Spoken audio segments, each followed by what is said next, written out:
आजादी के कितने बरस बीत गए, हिंदुस्तान ने न जाने कितने युद्ध, कितनी लड़ाइयां, कितने दंगे देख लिए। घातक से घातक बीमारियों को हमारे काबिल डॉक्टरों के आगे घुटने टेकने पड़े। शिक्षा के नए नए आयाम स्थापित हुए हमारे देश में। शोध में भी हिंदुस्तान किसी से पीछे नहीं। लेकिन इन तमाम उपलब्धियों के बावजूद अगर कोई चीज हमें घेरे हुए है अभी तक, तो वो है नस्ल भेदी नफरत। हिंदू को मुसलमान से नफरत, गोरे को काले से नफरत, अमीर को गरीब से नफरत। लेकिन यकीन मानिए, कोई माँ के पेट से नफरत भरी सोच लेकर कभी नहीं आता। इंसान जैसे जैसे बड़ा होता है, राजनीतिक विचारधाराओं का एक मूक मोहरा बनता चला जाता है, और एक वक्त ऐसा आता है जब वो अपनी सोचने और समझने की क्षमता पर बिल्कुल जीरो स्तर पर पहुंच जाता है, और फिर वो मारने मरने पर पूरी तरह से उतारू हो जाता है, जिसके बाद इन मोहरों का एक गिरोह तैयार होता है, और वो कहलाता है मॉब लिंचिंग। नमस्कार दोस्तों, आपके साथ मैं हूं मुबश्शरा।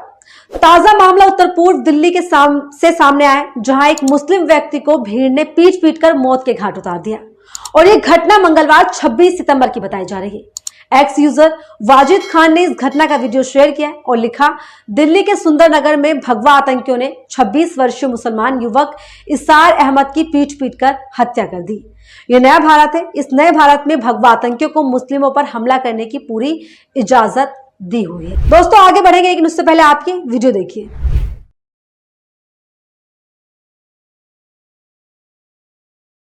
वीडियो में साफ नजर आ रहा है कि कैसे लड़के को डंडे से पीटा जा रहा है और वो रो रहा है। लड़के हाथ पैर बंधे हुए हैं और वो बिलख बिलख कर चीख रहा है, मदद की गुहार लगा रहा है, लेकिन दरिंदों के दिल में जरा सा भी रहम नहीं आ रहा। उस व्यक्ति को जब तक पीटा गया जब तक कि उसने दम नहीं तोड़ दिया और वो मर नहीं गया।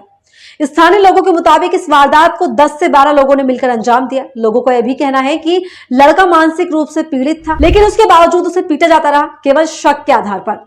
ललन टॉप की यह खबर देखिए, जहां बताया गया है कि भगवाधारी गुंडों को यह शक था कि लड़का मंदिर में चोरी करने आया था, जबकि स्थानीय लोग जो वहां मौजूद थे उनका कहना है कि युवक सिर्फ मंदिर का प्रसाद खाने आया था। तो अब आप खुद गौर कीजिए, ये जो हिंसक भीड़ है इसकी क्या मानसिकता होगी। इस भीड़ में मौजूद लोगों के दिमाग में आखिरकार उस वक्त क्या चलता होगा। जाहिर है उनके सर पर खून सवार होगा। इन्हें कोई चीख नहीं सुनाई देती होगी, कोई पुकार नहीं सुनाई देती होगी। वारदात को अंजाम देते वक्त इन्हें यह भी नहीं पता होगा कि कुछ ही मिनट के बाद ये हत्यारे बन जाएंगे। लेकिन दोस्तों, सबसे बड़ा सवाल यह है कि इन लोगों के भीतर ये क्रूरता आती कहां से है। कैसे इतने कठोर बन जाते हैं, ये कैसे अपना आपा इतना ज्यादा खो बैठते हैं कि किसी को मार देने से पहले एक बार भी नहीं सोचते कि इसके बाद क्या होगा। ये कौन सा नया भारत है जहां पर किसी के भाई, किसी के बेटे, किसी के पति को दरिंदा बनाया जा रहा है एक के बाद एक। वैसे इन बातों का जवाब ढूंढने के लिए हमें ज्यादा दूर तक जाने की जरूरत नहीं है दोस्तों। आप टीवी खोलें, किसी भी न्यूज चैनल की डिबेट चालू कर लीजिए, आपको साफ नजर आ जाएगा कि कैसे लोगों को हत्या करने, एक दूसरे से नफरत करने, चीखने चिल्लाने की शिक्षा घोल कर पिलाने की कोशिश की जा रही है, सिर्फ और सिर्फ गोदी मीडिया के द्वारा। दूसरी तरफ ये कहना भी गलत नहीं होगा कि भारतीय जनता पार्टी के सत्ता में आने के बाद से हिंसक भीड़ की क्रूरता में जबरदस्त इजाफा हुआ। इनकी शह पर चल रहे विश्व हिंदू परिषद, बजरंग दल, हिंदू युवा वाहिनी समेत तमाम हिंदूवादी संगठनों ने धर्म की रक्षा के नाम पर जिस तरह के आतंक का फैलाया हुआ है वो किसी से छुपा नहीं है। इन लोगों की उपद्रवी कार्यशैली को देखकर ही बच्चे, नौजवान और एक बड़ा समूह खुद को कथित तौर पर धर्म का ठेकेदार समझने लगा है, जबकि नहीं पता नहीं कि किसी का भी धर्म, किसी भी इंसान, किसी भी समूह या उसकी सोच के दायरे से कितना बड़ा होता है। लेकिन फिर भी इन लोगों को नासमझी इतनी ज्यादा है कि इनकी नासमझी ने इतने लोगों की जान ले ली है कि इनको कुछ खबर नहीं है। मोहम्मद इसरार की उम्र 22 से 23 साल की थी। वो उत्तर पूर्व दिल्ली के सुंदर नगरी इलाके में रहता था। मंगलवार तड़के सुबह लगभग 5 बजे वो मोहल्ले के पीछे एक मंदिर में गया, जहां गणेश चतुर्थी की पूजा की जा रही थी। इस दौरान मानसिक रूप से पीड़ित इसरार इसी पूजा का प्रसाद खाने के लिए वहां पर चला गया। तभी भगवाधारी गुंडों का एक हुजूम इसरार पर चढ़ जाता है, गुस्सा करने लगता है और इसरार को एक पोल से बांधकर उसे बुरी तरह से लगातार डंडे और लाठियों से पीटने लगता है, और तब तक कि उसे पीटा जाता है जब तक कि उसकी जान नहीं चली जाती, वो दम नहीं तोड़ देता। उसको इतना जख्मी किया जाता है। आपको बता दें कि मोहम्मद इसरार 4 बहनों का इकलौता भाई था, लेकिन अफसोस कि वो अब उनके बीच में नहीं रहा। लेकिन सवाल दोस्तों यही खत्म नहीं होता है। सवाल यह है कि जिस तरीके से एक के बाद एक राज्यों में घटनाएं बढ़ रही हैं, वो कैसे थमेंगी। पिछले 9 सालों में देश का जो माहौल बिगड़ा है, देश में धर्म की आग फैली, नफरत के बीज बोए गए, वो आपको कहां से कहां लेकर जाएगी, आपको सोचना होगा, समझना होगा। उत्तर प्रदेश, झारखंड, राजस्थान, गुजरात या फिर कोई भी और राज्य हो, यहाँ हिंसक भीड़ द्वारा मारे गए ज्यादातर लोगों को सिर्फ शक के बिना पर ही सजा दी गई है, और खुद से कानून को पढ़कर अपना सजा दे दी। सिर्फ एक शक के आधार पर मौत के घाट उतार दिया गया। 3 दिसंबर 2018 की वो घटना आपको याद होगी, जब अपनी ड्यूटी निभा रहे उत्तर प्रदेश के बुलंदशहर में इंस्पेक्टर सुबोध कुमार सिंह को कथित गोकशी को लेकर भड़की भीड़ ने मौत के घाट उतार दिया था।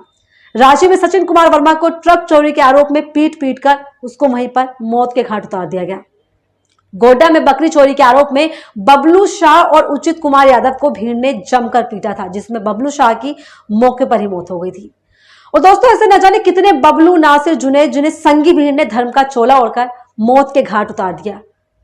दोस्तों, इन सब में सबसे महत्वपूर्ण बात यह है कि आजादी के इतने वक्त बाद भी कानून व्यवस्था इतनी लचर कैसे हो सकती है कि धड़ल्ले से इस तरह से लोगों को कानून अपने हाथ में लेना पड़ रहा है, जहां कुछ दल बनाए जाते हैं और वो किसी को भी अपने हिसाब से सजा देने का काम करते हैं। कौन देता है उन्हें ये हक? सवाल यह भी है कि छोटे छोटे स्कूलों में बच्चों की हिंसक शपथ दिलाकर जो बबूल लगाया जा रहा है, उसकी जड़ आखिरकार कहां है? इसके अलावा ऐसे तमाम सवाल है जो आपके और हमारे जहन में हर वक्त बने रहते हैं, लेकिन जरूरत है उन सवालों के जवाब को ढूंढने की, क्योंकि अगर उन सवालों के जवाब वक्त रहते नहीं मिले तो आज जो मोहम्मद इसरार के साथ हुआ, बबलू के साथ हुआ, वो कल आपके साथ भी हो सकता है।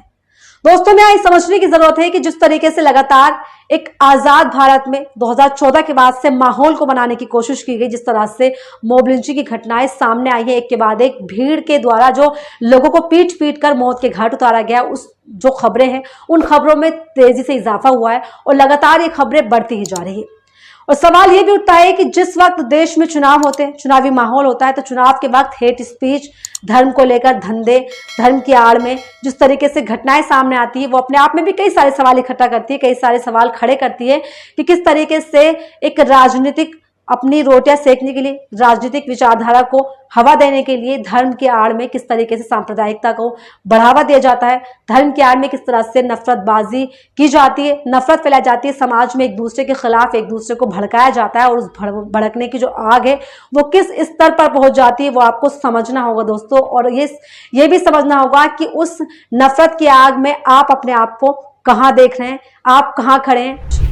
जो आज किसी के साथ हो रहा है वो कल आपके साथ भी हो सकता है, क्योंकि नफरत की जो ये आग है, धर्म को लेकर जो ये चश्मा पहना हुआ है, इसमें कोई भी नहीं बख्शा गया है। क्योंकि जिस तरीके से जो आज हालात है, जो किसी के साथ में आज हो रहा है, वो कल आपके साथ भी हो सकता है, इसकी कोई गारंटी नहीं है। कि दोस्तों, माहौल जो बनाया जा रहा है, उस माहौल में कहीं ना कहीं आप, हम, हर कोई शामिल है, और इस माहौल का कब कौन शिकार हो जाए ये किसी को नहीं पता। समझने की जरूरत है कि आखिरकार क्यों धर्म के नाम पर जिस तरह से एक माहौल बनाया गया, उस माहौल में आप अपने आप को कहां देख रहे हैं, आप उस माहौल में कितना शामिल है, आप कितना उस गलत माहौल का साथ दे रहे हैं। इस पूरे मुद्दे पर आप क्या सोचते हैं, आपकी क्या राय, कॉमेंट सेक्शन में जरूर बताइएगा। और ऐसी तमाम वीडियोज के लिए बने रहिए मेरे साथ दिक्कत पर।